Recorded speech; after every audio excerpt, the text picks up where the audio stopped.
A great deal, Scott. And so I remember when I was running 4 years ago, and part of my campaign was, we should do city services the way that Pittsburgh does. We should do summer learning the way that Houston does. Community schools the way that Cincinnati does. We should learn from the rest of the country and cities and what they're doing and steal those ideas and bring them to Providence.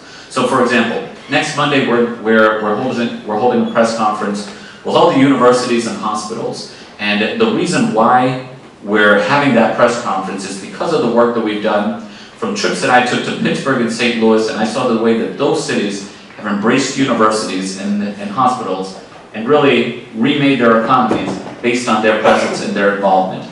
That's coming to Providence as well. I've raised hundreds of thousands of dollars from organizations and from foundations as a result of connections and relationships that I've built. And also, it's the mayor's job to go out and market the city as much as possible so that people hear firsthand from the leader of the city all the great things that are happening and trying to get them to come to Providence. Bobby Robio, traveling mayor, what's your view? I haven't traveled at all this summer.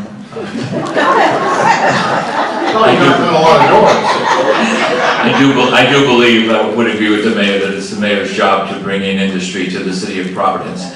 I would, look at that testimony though and say, what has happened to the Dunkin Donuts Center in the fact that there hasn't been any activity within the past 3 months within that center, and that to me is a core with bringing in people, with bringing in events to that center that contribute to the lifeblood of the city of Providence.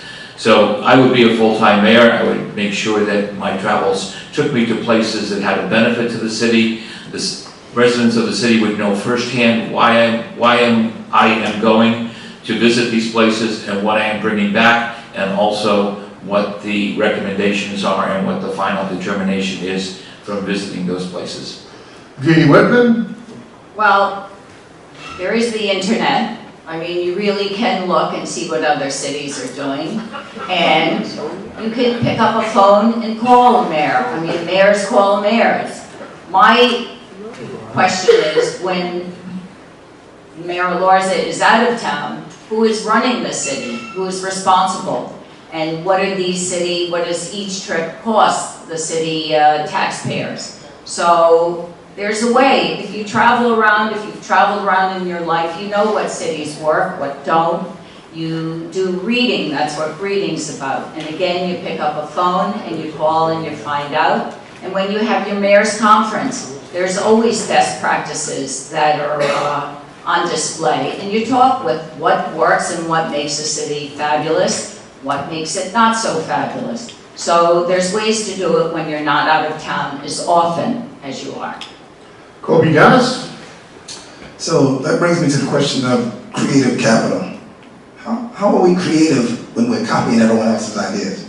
Shouldn't we be creating our own ideas? I don't need to go anywhere else to find out good ideas. I can go right up the street to AS220. I can go right to Onlyville. I can go to the west side.